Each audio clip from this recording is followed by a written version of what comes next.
On my lonesome tonight, so I'm doing everything by myself. So Erin Dawes is gone off train the dog. So that's what I mean by mixed medium. This is epoxy resin and wood to make bottle stoppers. And you can spot the deliberate mistake at this one. I drilled it the wrong end. So I can see the screw up inside the epoxy. Should have drilled it that end. That would have been a sensible thing to do. But so I didn't quite do it. And this is taken down to about 3,000 grit. So yeah.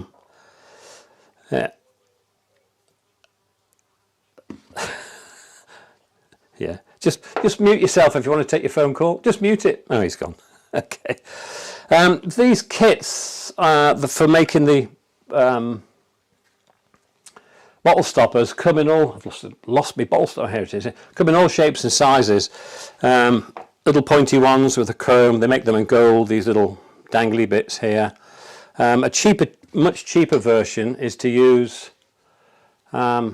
these, which are corks, or you can buy these silicone bungs as well, which you just push onto the end of a piece of wood you turn. And we'll have a look at probably the neoprene one a bit later, or the silicone one a bit later on. But we'll have a look at how I mix, where are we? There we are. How we mix the epoxy, which epoxy I use, and then how I set up this. So, and here's a few other examples which were done over the last few days. Just so you can see what it is I'm doing. So as my mouse is there. But that's the kit. It comes with a little spigot that goes in there, 8mm at one end, and then it has a wood screw at the other side. You've got to watch out. If these are American, it's a 3/8 thread. If they're UK or European, they end up being a 8mm thread. And if you buy the kit from Axminster, that's definitely got an 8mm thread inside there, and there's the wooden thread that will screw into the bottle stopper when we come to make that. Right, so I use I've used a load of different casting stuff. This is called Amazing Clear Cast. It takes between, well, you can work it for 45 minutes, which is really good if you're slow at mixing, and then it takes 24 to 48 hours to cure. This is made by a company called Alumilite, yeah, and they're based in Michigan, Kalamazoo, Michigan. So, or Missouri, is that? No, it's Michigan. Yeah. So this is very slow drying. So if you don't own a pressure vessel of any sort, or even a vacuum chamber of any sort, then this will allow the bubbles to rise. There's another stuff which I used prior to this, and which this is made of, by a company called Glasscast, or I don't know what the company's name, but Glasscast, and that's what they sell at Turner's Retreat. So I got some of that last time I was there. This again, its working time is over an hour, and which will give you a chance then to get rid of the bubbles. Depending on what your outside air temperature is, it could take up to 72 hours to go off. They say 48 hours, but I tried this in the winter when it was about plus 12 in here in my garage, and they kept it kept it about that temperature, and it took nearly 3 days to go off, but it did go off in the end. Now I cast these into oh sorry, yeah, that's it. There's another one that Alumilite make. So if you're sporty and you like a challenge, this despite the label which says clear slow, yeah, you've got 12 minutes working time, and then you can demold it in 2 to 4 hours. So this stuff isn't cheap. None of it's cheap, because none of these epoxies are cheap. There's a company that deal with yachting materials. I just let somebody in, Dave Fox. Yeah. Yachting epoxies, and they do it much cheaper, but I haven't tried it, so I would perhaps want to give that a whirl at some point in time. Right, so mixing, let me just put those out of the way. because it is so expensive, this stuff, and you do need to have a mould of some description. This is one made by Lizard Blanks. Again, this is brand new, I haven't used it yet. And you need to cut your bit of wood that you're going to use really to fit quite loosely inside the mould. Now bearing in mind, when we pour the epoxy in, it's going to float out, so you do have to find a way of making it stay down. And these are pen blanks, which we'll pour tonight as well. Same thing, bits of wood in there. I've taped most of them down. There's a few more that might float up, which I'll put more tape on once I've filled this up. And then I'll put it in a pressure pot later on tonight after the meeting, and that'll go off quite well. And these are what the pen blanks look like when they come out. Yeah, so I've got bits of wood in there. This one I've got sparkly bits put in there. I'm not sure if that shows up on the camera. No, not very well. It's got some sparkles in there, and the sparkles I get off online from nail bar, people who put things in nail varnish, I don't know. So that's where I get those from. Now, as I said, this is very, very expensive, and when you come to mix it, sometimes, depends which one you're using, the Alumilite Slow, this one here, you have to mix by weight. So you need to measure that. Although, when you look at the bottles, there's hardly any difference they both weigh a pound, but this has slightly less volume in it than this one does. So it has to be done by weight. So you need a cheap set of kitchen scales to do that. This is the one I'll use tonight because I'm not that sporty while we're online. And this one is done by volume, so 50-50. And as I said, because it's expensive, you don't want to waste any of this stuff. So once you've got your blank or piece of wood or whatever it is you want to cast in there, it could be anything. I mean, you could put dandelions, you could put whatever you want in there. Fill it with rice. Ooh. Yeah, until it's just above the blank. And give it a good shake down, make sure that goes in there. And then when it's done, yeah, you then pour, sorry, this is the stuff I measured earlier. So you pour all the rice out of your blank. Make sure it is all out. There it is. Yeah, and you want to keep these moulds as clean as possible to help you get everything out.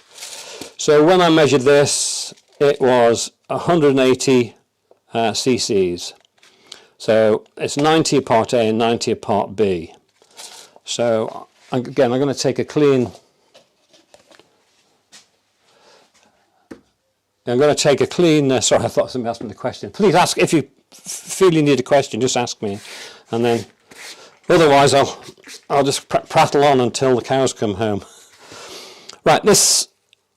If you're using a slow cure one, when you don't have a pressure vessel, you want to make sure you put this in to give the bubbles their best chance to come up. This is really rockety crevice, lots of crevices in here, and the bubbles will catch in these crevices. Now I'm going to use a pressure pot which will compress and I use it at 70 psi, so the little tiny bubbles that form here will be microscopic by the time they're pumped up to 70 psi. But if you haven't got a pressure vessel, you could use a vacuum vessel, but it makes the epoxy foam up dreadfully and you end up losing a lot of it. So what I recommend is that you do a little bit of tapping, try and dislodge the air. You can use a little pin or something to try and burst the bubbles as they come to the surface, but use a slower setting, something like glass cast or this one here. A slower setting which will allow time for the bubbles to come up. Yeah. Some people suggest that you can just run a blowtorch over it or something, or a heat gun, hairdryer or something, just to warm it up, make sure the bubbles come to the surface a little bit quicker. So I'm going to put in here part A up to 90. Oh, this is really gloopy, this stuff. It's quite thick.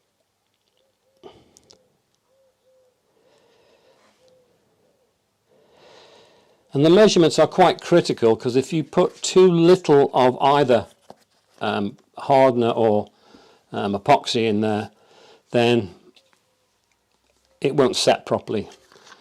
Part B is a little bit more liquid.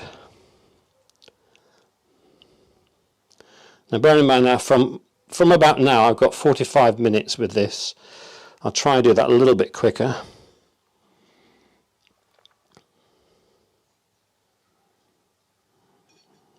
I'm talking. See, there's quite a lot of air just by putting that in. There's quite a lot of air.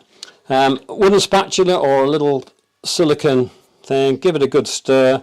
And again, this is a critical part as well, because if you don't mix it thoroughly, it goes a bit cloudy to start off with, but once it sets, it will actually be glass clear. If you want to add a little bit of colour to it, you can do, and I will do that in just a second. You can see I'm introducing lots of air into this at the moment. There is another technique which we can use to get rid of some of the air, and you can see it's starting to go a little bit clearer now. I don't know if you can see that or not. Yes. That's a good mix. I'm just going to turn around behind me and get some colour, if I can find them. And these are tinting, resin tinting colours, and we'll make this one a nice sort of, I don't know, what colour do we fancy? Yellowish, orangish. I think we'll use that one. And you only need a few drops of this, just enough to tint it. So we'll put in about 5 drops in there. And then we'll give it a good old mix. It may not look very strong, the colour now, but once you look through it, once it's in the mould and it's gone off, then it will be quite obvious that it's yellow. So you've introduced loads and loads of air in there now. And the trick here is, of course, to get right to the bottom, go all the way around the walls of your vessel. And there's no short way of doing this.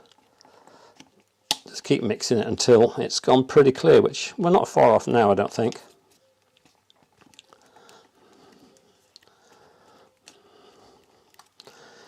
Sometimes it helps if, you know, it's a lovely warm day here, about 20.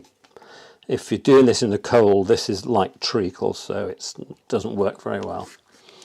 Right, so I'm just going to let that stand for a second or two. This is HDPE, same sort of stuff they make chopping boards out of. It's about, I don't know, 13, 14 mil thick, and however they've made it, they've screwed it, the sides at the bottom, and then they've got these loose screws here. It's watertight. They say you don't need release agent, but this is releasing agent I'm using here. This is called Roebuck 5, RB5 silicone release spray. So I'm just going to give that a squirt inside here, just a little bit, and then I'm going to put my lump of wood in and give all the air bubbles the best chance to come up.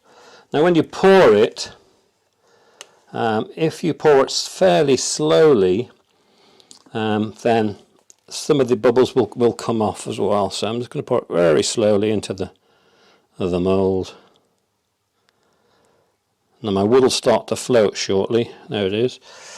So I'm just going to go to level with my wood, and then I'm going to put a block on the top. A bit too much in there. A block of wood, that'll be turned away once we do it. And then I'm going to put some tape across there just to hold it down. Nothing worse than your block coming up, is there? That'll stop the block floating away, and perhaps just overfill that a little bit. If you give it a tap, it'll take a long while for those air bubbles to come up, but because I'm going to put this in a pressure vessel, they will more or less disappear. So I'll just put that one over there for now. And I'm going to do the same with the pen blanks. Yes, I will. Oops.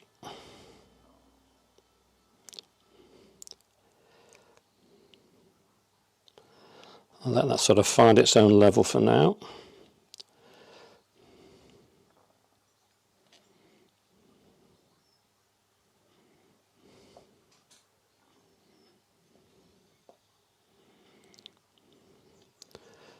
I put quite a bit of wood in this one, so it's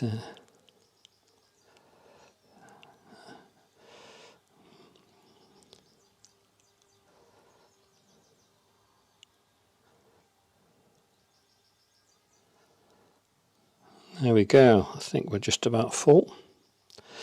Now this mould has got little bungs in the bottom, so once it's set I can take the bungs out and then just release the, so try and get every little bit in there.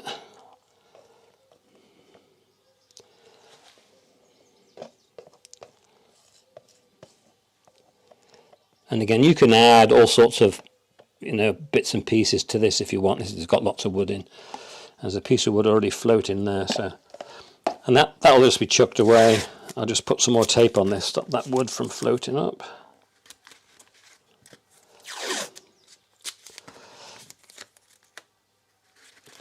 Right, and then you can put that aside, and then that'll go off over the next 48 hours, but I will put it in a pressure pot and it will come out. Now I've got a couple of pictures on my overlay. Now that there is a mould made out of a bit of cupboard, shelf out of an old cupboard or something, and I've lined it with sellotape. And again, I thought this was a good idea because I saw somebody else online said, let's use that, that's really, really good, let's try that. So unfortunately, what happened was when I came to to demold it, oh, there we go, there's my picture. There it is. It's stuck good and proper to the yeah, so my advice is to not do that, not use that at all. Yeah, and that was with the release agent in there. I taped all the joints up so there was no leaks, but in the end this is what it produced: a block of resin about that size, which is 6 inches by 2 by 2, and then I put it on the bandsaw and split it into two. This block in fact both blocks started to float up a little bit, which is a bit of a shame, but I don't think it'll detract from it too much. The sellotape's still stuck to it, but that will come away. What I've done is I've chosen the wood, or the end with the most wood in, and I've just found rough centre, and then with a Forstner bit slightly bigger than the base of the fitting for this, yeah, it's just a little bit bigger.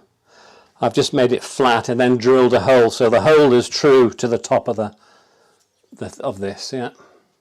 Right. So the next thing would be then to mount it onto the mandrel, which would be in the chuck, and it will screw it. Oh, so I've drilled an 8mm hole in here. You can get away with 7.5mm, but it's really, really tight putting it on here, and I haven't had a fail. Touch wood. At them yet, so, and I've done a whole load of these. So these will go on, and it screws straight onto the. Let me just lock my spindle. There we go. And with a bit of luck, it'll go on true. There we go. And that's it. And that's fairly secure on there. Right, I'm going to clear the lathe bed of these bits and my mouse.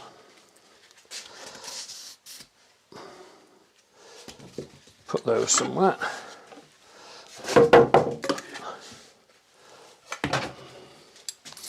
And I ain't going to turn this all the way down because it makes the right mess, and I don't want to put the extractor on because it's way too noisy for this. I'm going to bring up the tailstock, and there we go. It's not quite on centre, but that's fine. Take that off there.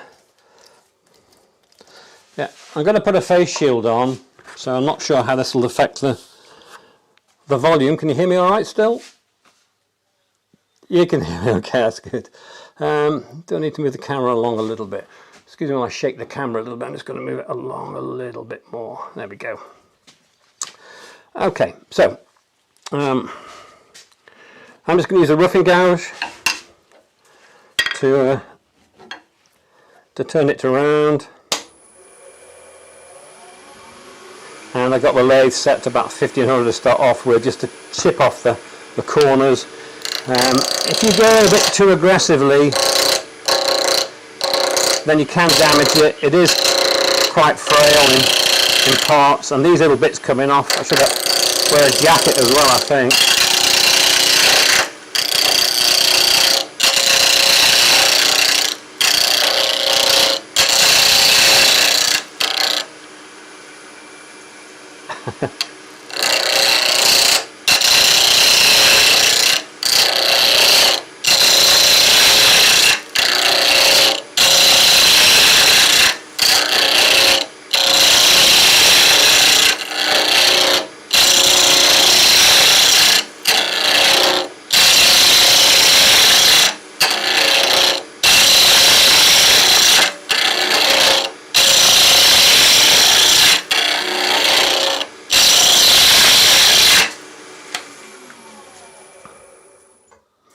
Yeah, if you go a bit too aggressively, what I'm doing here is it starts to shatter the material. You can see all these little divots that are coming out.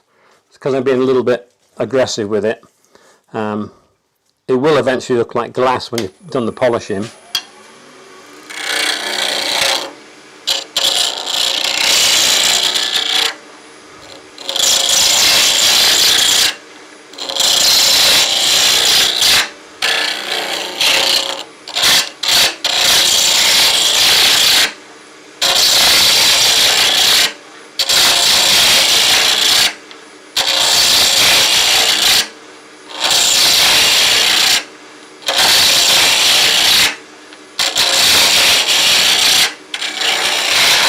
Now you want to get it round enough to fulfill your design, so you can see the wood has shifted a little bit, so I've got some epoxy underneath, which may or may not look quite good when it's finished.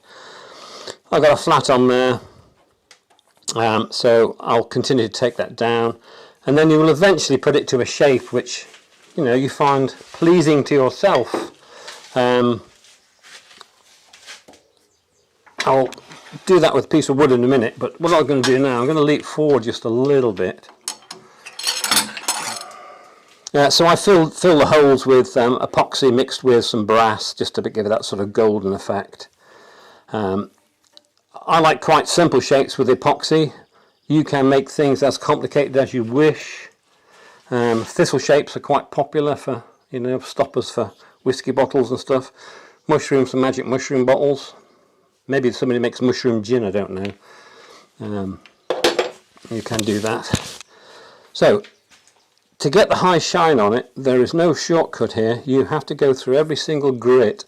Now Right.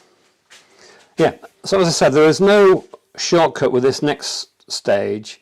You have to go through every single grit, and I started this piece at 120, all the way down through to 600, and then a little bit with 800, and then I'm going to pick up these micro mesh pads. I'm not sure what they call them. I think they go from something like 800 to about 3000 or something. I mean, couldn't sand anything with that, just feels like a piece of paper. And what I do with these, because I can never remember what the colour means, I stack them in the right order and then put a little V down there, so we can see what order they go in. So I'm going to start at the widest, and then that'll be the finest we've got. So I'm going to start with this. I'm going to use water. If I can just scoot down to one of these, because of the foam in between here, if you catch the edge on here and it gets too hot, it melts. And then you've got to go back about 10 grits and start all over again. So my advice is a bit of water to keep it cool. Just dunk it in the water. You can get little tiny squares as well, which are just as good and don't have the same tendency to melt. I'm going to keep the speed fairly low, about 1800, something like that. And just go through every single grit. And now, as I say, there's no,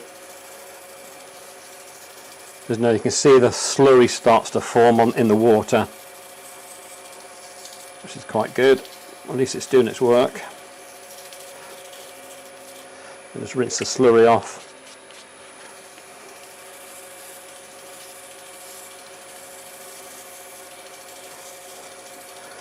I notice that these mandrels, that the Epoxy, don't have a screw thread in them, so I can't brace it at the back of the machine here. So occasionally it was coming out of the moist taper, particularly when you're working with a gouge on this end, because it wants to screw out.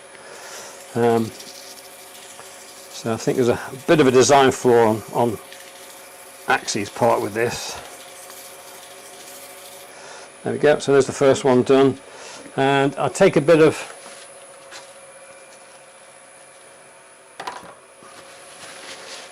paper towel, just dry it off, and you can see that the muck that comes off into the towel there. And I'll go to the next grit should I say,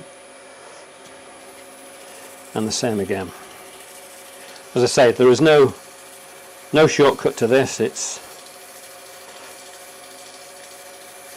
You've just got to do it, and of course if you stop after every sort of second grit and just have a look at how you're going and whether you need to go back or not.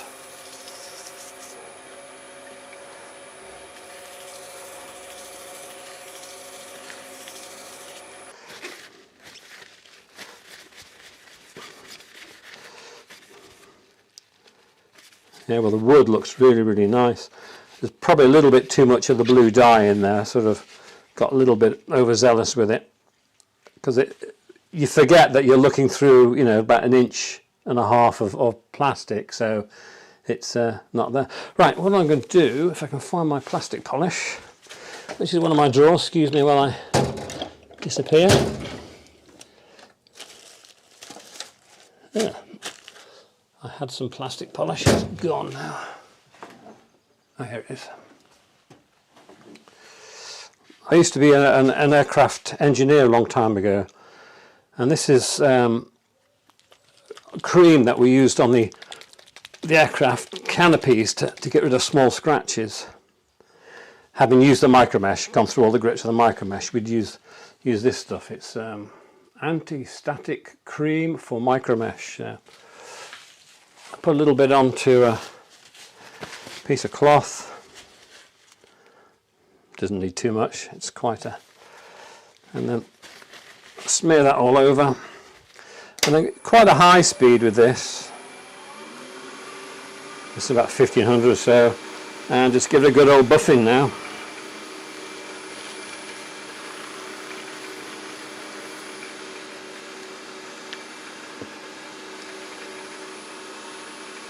That's why I end up wearing most of it.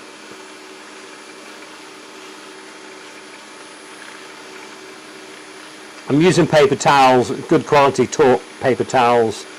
I found that the cheaper paper towels tend to drag a little bit, and they can actually break down and leave bits on your piece, on your work. Never ever use a cloth for fear of it wrapping around the, you know, your 1.5 horsepower motor here, and it's.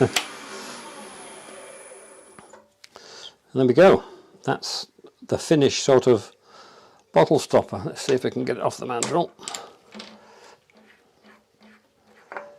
Okay. There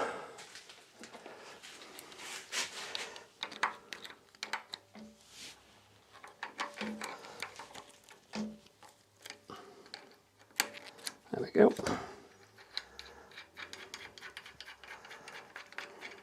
And say that's an 8mm thread on that end, which goes straight into the European size ones.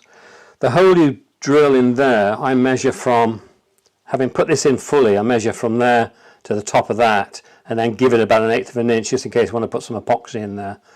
Because there's nothing worse than ending up with it sitting about, you know, 1/16 of an inch too short. And that'll screw just back on there, he says. There we go, and that's a nice bottle stopper. Fairly chunky. You can, you know, depends how big a bottle you've got, I guess. It's quite top heavy as well because it's, you know, that's a dense wood anyway, and that's a, you know, dense material. It looks rather like an aquarium looking at it from where I am, so you probably can't see it on there. And I may just put that back on and go through the grits again. There's also a trail of bubbles that have obviously separated at some point in time and were working their way up. It must have been in the mould that way. Yes. Yeah, this is an Evolution mandrel. Yeah, Axminster Evolution. They're about 11 quid, I think. I'll show you another method now. You could turn epoxy with it. It's a little more wasteful than this method because, you know, my blank was that long to start off with, and that's what I've ended up with. I suppose you could make smaller blanks, but, you know, at the end of the day, that's it. Right, what I'm going to do now is turn a bottle stopper using the cheapo. I say cheapo, they're still very nice. I've got a small stab center which is about 10mm. My bottle stopper has a opening of didn't cut that very square, did I? 13mm. So I'm going to just get this down to round quickly. I'm going to quickly turn this to round so everything is done up.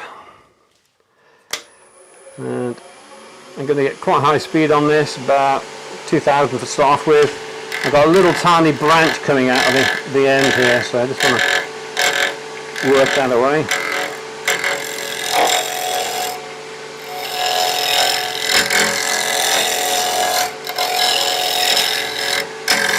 This is why I don't want to leave my Canon digital SLR in here. All the dust that this dry old view makes. I'm going to try and get most of this sapwood off here. A, because the sapwood's very uninteresting. It really depends how much heartwood's left in there.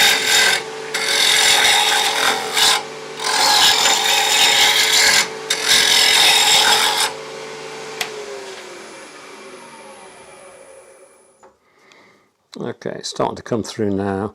I'll just take it down a little bit smaller. A little narrower in diameter, I think. Get rid of it more.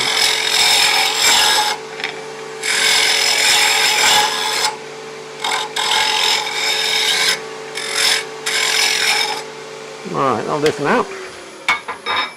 Right, my little neoprene stopper is 20 millimeters deep.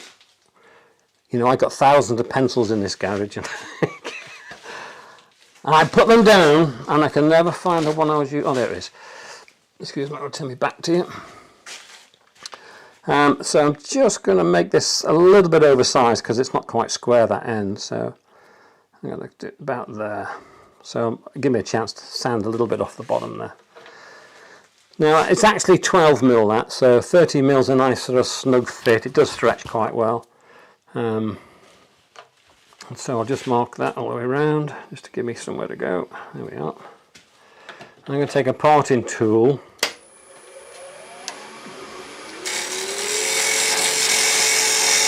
And I'm just going to cut it there square. That's where where's it gone?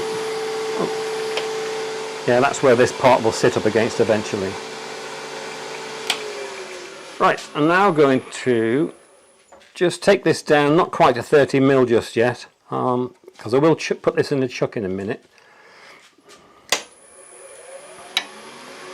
So again, this is a, I don't know, beading and parting tool they call it. Again, you know, rub the bevel, get a cut, and then raise the handle as you go towards the centre.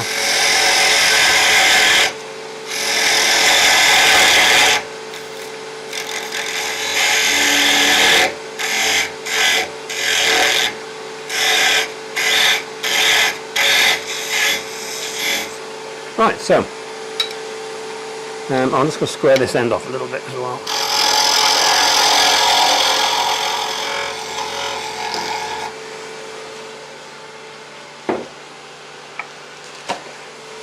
Now we'll make this sort of thistle shape, because I quite like that shape. God, that motor does make this crackle a bit. So I'm going to, well, the round bit there and the top of the thistle about there.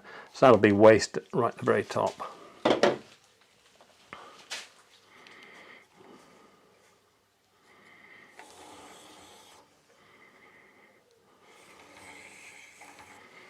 Now this rubber thing at the very top is, it's, I don't know, if that's 12 mil the inside, it's only another 2 mil, so make it about 15 mil, I guess, at the outside.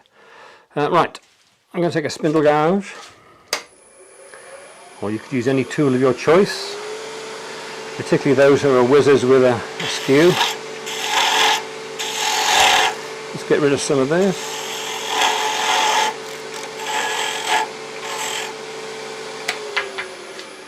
Get a little bit closer.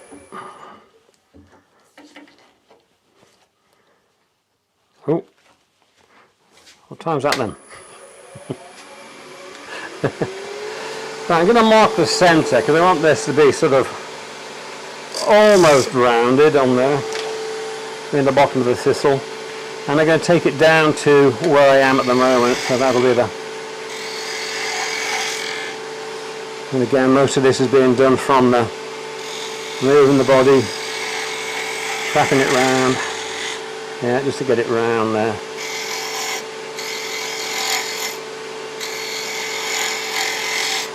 And then this here is going to go flare all the way back.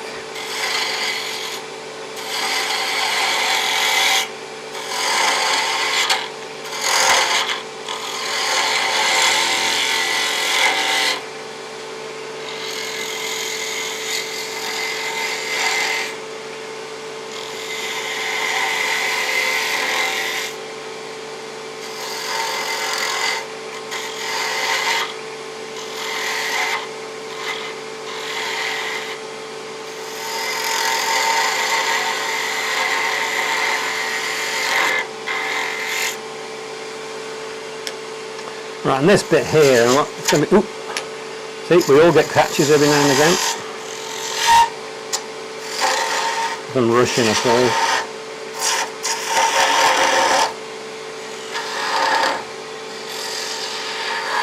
So fairly flat top, and again I'll pop it off in a minute, just get rid of that catch.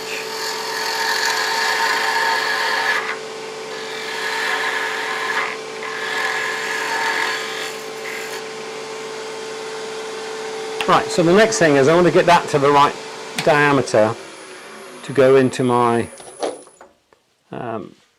little stopper here. And so this is a 13mm spanner, and I'm going to use that B-down tool again, or parting tool, and just take the end down to about 13mm or so.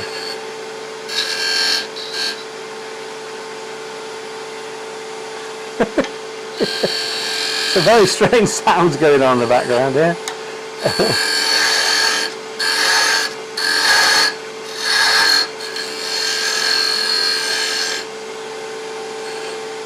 Nearly there.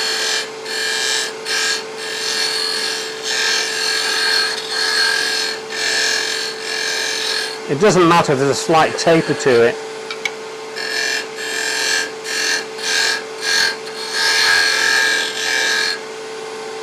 There we go. So a little bit more at the top here.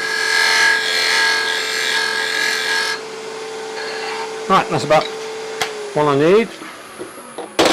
So I'm going to do a little bit of sanding now before I take the end off here. Oh, I did get a catch there. Let's just take that back a bit more.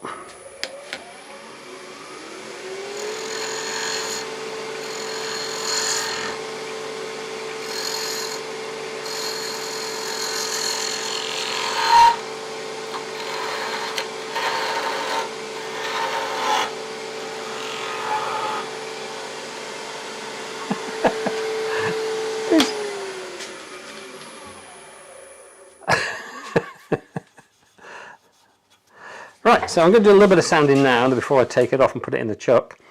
And same thing, I'm typically start at 120 and go through all the grits. I say I normally have an extractor going, but it's so noisy. This is down round about, because this is U, if you get the U too hot it'll crack, so this is around about 700 or 800 just to get that.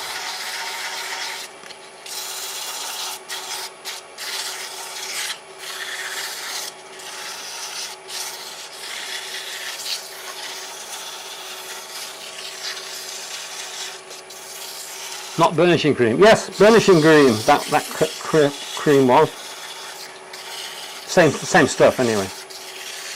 Oh, never had a problem with micro mesh and the pen blanks, but we'll now try water. Yeah. I think using the water with a micro mesh just keeps it nice and cool. You can afford to run a little bit quicker as well then, and just get rid of the slurry between each one. I've got here 180. Yeah, 180.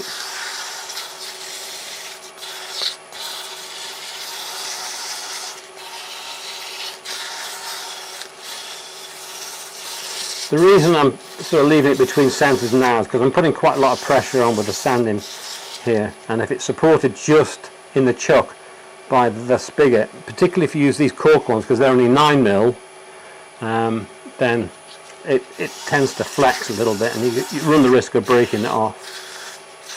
I'm just too heavy-handed, I suppose, that's all it is.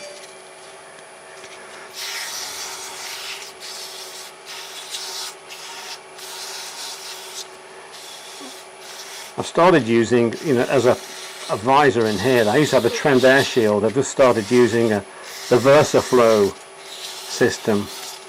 It's much lighter on the head because the power pack sits at the back of you with the motor and everything, so it's really quiet. You're not listening to that dreadful drone of the Trend power shield going in the top of your head. Trouble is, with the COVID-19, the NHS has bought every single one on the market. You cannot find a second-hand one now for love and money. Well, I'll leave, that's at 4. That's down to 320, which I'll stop there for now. I'm going to put a small chuck on with pin jaws on.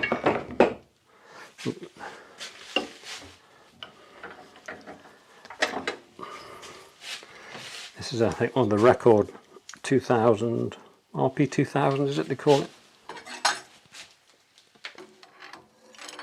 Yeah, this is a 10mm stab center. Yeah, or 3/8, quarter inch. I don't know, something like that. Sorby zone.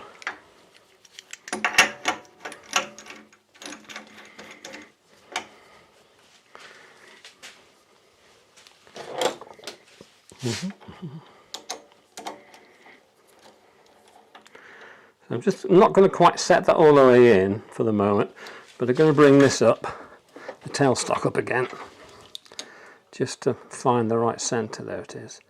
And then put a little bit of pressure, but still not quite going all the way into the chuck. And then I can tighten that off.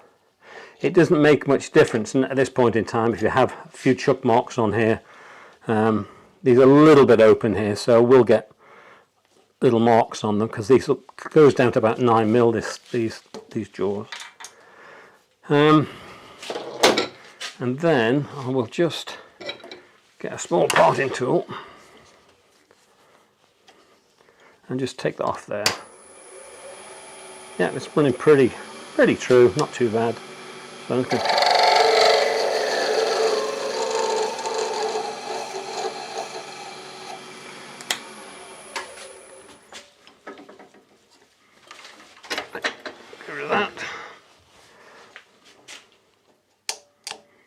can come off,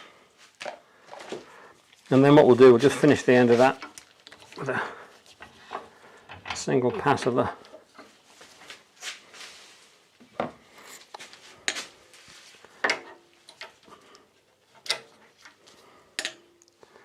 again, this is quite flexible now, and you probably hear it squeal when we try and take the end off. because of the vibration, yeah. Well, maybe not. Oops. There we go. And now I can finish the sanding. And then look at putting some sort of finish on it. Microcrystalline, something like that would be a good finish. So I'm going to go back a couple of grits.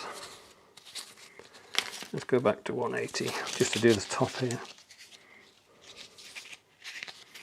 He says we could find it. There it is. I buy this rhino grip from a company in Blackpool, and I buy it by the yard or the meter, I suppose. And it always gives me a good deal. And sometimes they'll give you buy 10 meters, they'll give you another meter free, added on, which actually makes it quite worthwhile. And if you speak to them nicely and tell them you tell them from a wood turning club, and it's also worth the clubs buying in bulk and then, you know, selling it to the, if you use rhino grip, of course. Not everybody does, of course. You know. And I cut it up into little strips like this that are just about right for me.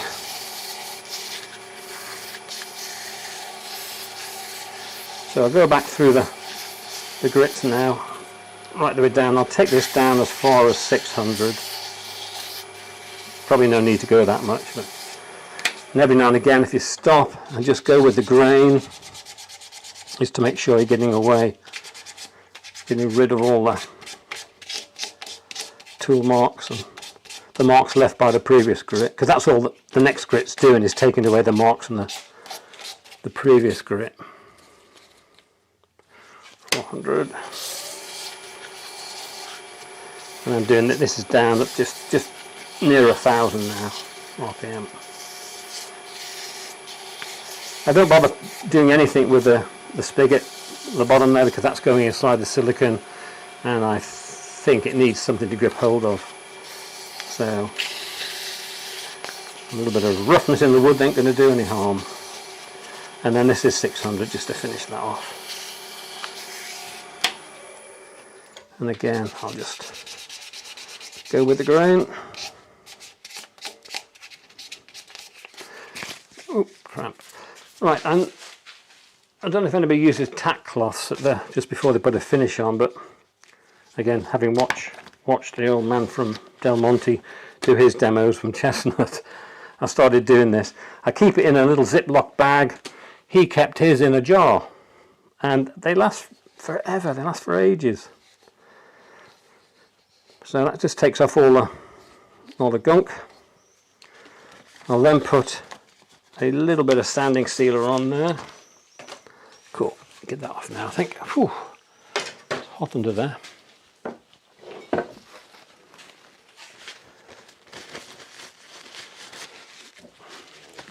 Yeah, Chestnut sanding sealer, neat.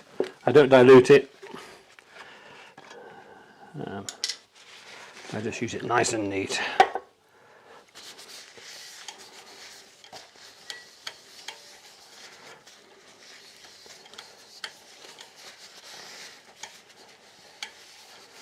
And I think Terry from Chestnut, his recommendation is to go back to the last grit you used. I tend to go one more if I need it, or I use some of the Scotch-Brite stuff. I've got one on the table there somewhere.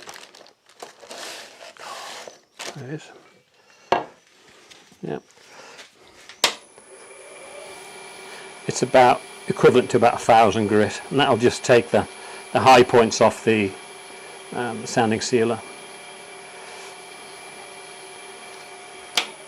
There we go. Quick wipe over the tack cloth again.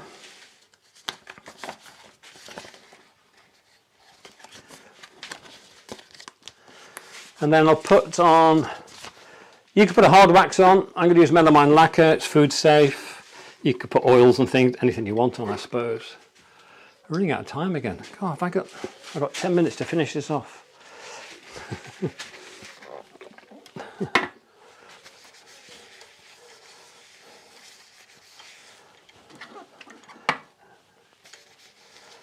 You're a veteran then, and getting back in all by your lonesome. That's it. Yeah, so we got 10 minutes anyway. So I'll let that dry for a second or two. That's microcrystalline, sorry, melamine lacquer, which is food safe. I put my stopper down, I've lost it now. Oh no, mayday. What do I do with my stopper? I'm not having a good day today. Oh, there it is. Right. This needs to dry a little bit more.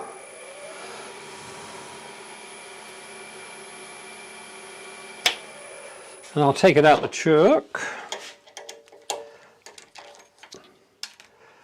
And then if that spigot is too long, you can just sand it down. But again, that should be a nice tight fit inside that silicone. There it goes. And there you are. One bottle stopper.